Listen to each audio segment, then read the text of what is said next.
The advisor to Gordon Brown wants to exterminate 1/2 of the population of the British Isles. Now, that's something Hitler might have tried to do, or Stalin. They didn't succeed. Will Gordon Brown do it? You can read this in the statements of these lunatics, radical environmentalists, fanatical Malthusians, tree huggers, whatever you want to call them.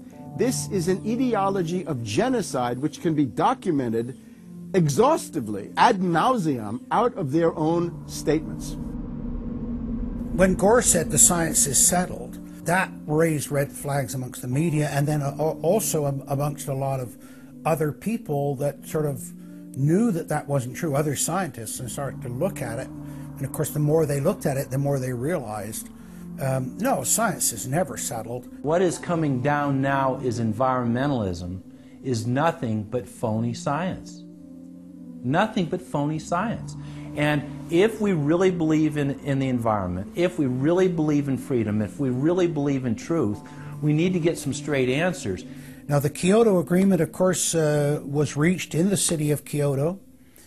And what was interesting was several things came out of that. But the first thing was that not all countries had to participate in Kyoto, but not all had to take action. Only the developed nations were required to reduce their level of CO2. The developing nations were excluded. Now, of course, at that time, China was, and in some ways you can argue it still is, a developing nation. So it wasn't required to meet any targets under Kyoto, nor was India. The U.S., of course, held out. And what's interesting is that the U.S. Senate voted 95-0 against the Kyoto Accord, even though Al Gore was the vice president at the time. And lucky for him, he didn't have to cast a deciding vote. But so it was 95-0 against it, because the U.S. Senate saw, no, this is a socialist distribution of wealth. This is going to cost jobs and economy, and so they scrapped it completely. We're now told that you have to buy carbon offsets. In other words, if you have sinned by having a carbon footprint and by carbon emissions, you've got to buy a carbon offset, which is usually a scam. Somebody claims to have planted an acre of grass in the third world. It never happened. They take your money and laugh all the way to the bank. But they're telling you that in order to cleanse your guilt, you've got to buy a carbon offset. Talk about carbon polluters. You talk about them. It's my understanding that back in 1997, when you were vice president, Enron's CEO, Ken Lay, was involved in discussions with you at the White House about helping develop this type of policy, this trading scheme. And is that accurate? Is it inaccurate? It's been reported. I don't know, but I met with Ken Lay, as lots of people did, before anybody knew that he was a crook. Right, and clearly you can see why so many of us are concerned about this type of cap-and-trade energy tax that would be literally turning over this country's energy economy. I didn't know him well enough to call him Kenny Boy. Well, but you knew him well enough to help devise this trading scheme, and obviously we know what Enron and these big guys on Wall Street like Goldman Sachs, and I know you've got interest with Goldman Sachs. No. Well, that's been reported. Is that not accurate? No, I wish I did. With executives from you're partnered in companies with executives from Goldman Sachs. Well, if you're not. Al Gore has got to be the greatest con artist in modern history. This guy claims he invented the internet, even though it's on record he's a liar, and he got away with it. He was the pitch man that successfully sold, as vice president, NAFTA and GATT, that's lowered the standard of living in the United States and Mexico and almost completely deindustrialized our country. Now he's saying you should pay him and his private company, set up by Enron, a carbon tax on breathing. Look, if you want to buy Al Gore's propaganda, go ahead. But before you do that, you should at least look into the claims he's making. There was a meeting in the White House in 1998 between Al Gore and Bill Clinton, Ken Lay, and Lord Brown. Okay, well, who were these people? Well, we know the president, the vice president. Ken Lay, of course, was the president of Enron. And Enron was a major, major player in the carbon credit, carbon trading. And in fact, stood to make an enormous amount of money out of it. And so it was part of I think, part of the collapse of Enron. And Lord Brown, of course, was the head of the largest oil company in the world. And they were looking to buy into this, as is happening now, where the energy companies are becoming the big promoters of, oh, we got to go green, we got to go to alternate energies, and all of this this stuff. They saw a business opportunity and leapt onto it, and one that would make them look green again. When it came time for the 1,200-plus page greenhouse gas emission and carbon legislation to be voted on, the Speaker of the House, Nancy Pelosi, would not let the Republicans, or even members of her own party, see the bill until minutes before the vote. Republican Minority Leader John Boehner engaged in a rare House filibuster and read shocking section after shocking section from the legislation. Now, I really hate to do this, but when you file a 300-page amendment at 3:09 a.m., the American people have a right to know what's in this bill and have a right to know what we're voting on.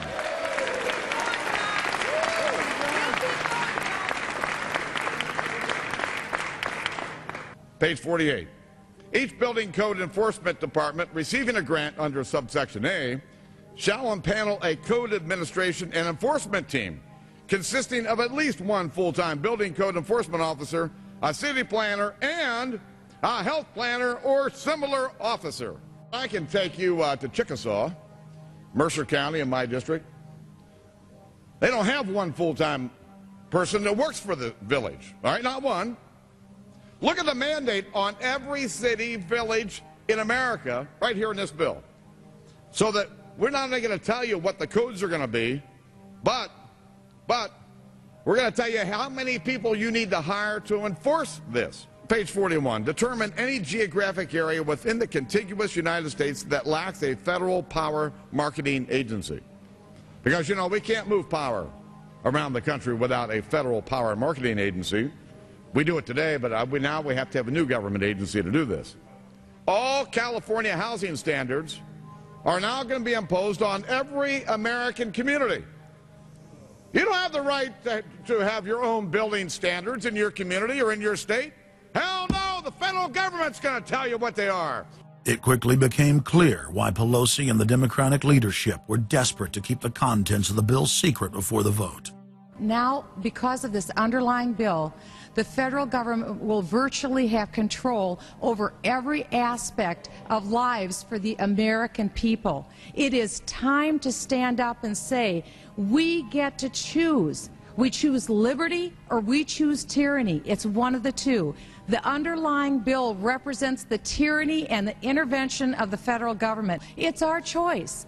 What will we choose today? Will we choose liberty or will we choose tyranny? And I know that we'll be facing the single moms that heard from last summer. They can't afford the gasoline bill. They can't afford the propane. You didn't do a great thing. You hurt some really decent families struggling, trying to make it, and this is going to be their death knell. It breaks my heart. I yield back. It is, of course, a carbon tax on economic activity, farming, manufacturing, real production here inside the United States. It would tend to shut down even those miserable remains of an industrial economy that we still have after the collapse of the Detroit automakers and their related subcontractors and so forth. Every home and business in the United States would be federally regulated and controlled. Mandatory home inspections will be carried out by federal inspectors, and it's all at the expense of the homeowner. In New York, they're called the environmental police. On this day, a surprise visit to a market in Brooklyn's Chinatown. And every day you're not in compliance, you face huge fines. Go to page 235. The Secretary may set and collect reasonable inspection fees to cover the cost of inspections required. So number one, they can come in, the federal government can come in and inspect your house and send you the bill.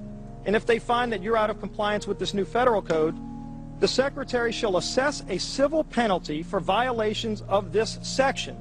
And then further, going to page 236, each day of unlawful occupancy shall be considered a separate violation. We're setting up a global warming Gestapo that can literally come in, and now this new term, unlawful occupancy. So now living in your home is considered unlawful under this bill. This is ludicrous.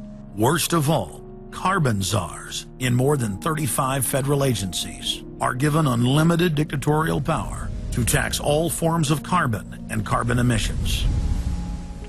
The Commissar Green Police openly brag that they will have the power to selectively enforce the new edicts on a case-by-case basis. It's funny because when I tell people what I do for a living, the first response usually is, "You're with the environmental police?" There is no environment in New York City. With this new power, the Green Mafia can take over the entire economy through selective enforcement. We know, Madam Speaker, that this national energy tax will cost the American people $2 trillion. We know that. We know this will result in a loss of 2.5 million jobs every year for the American people. We know that. We know this will result in a reduced standard of living for Americans. We know that. What is the point and what's the benefit?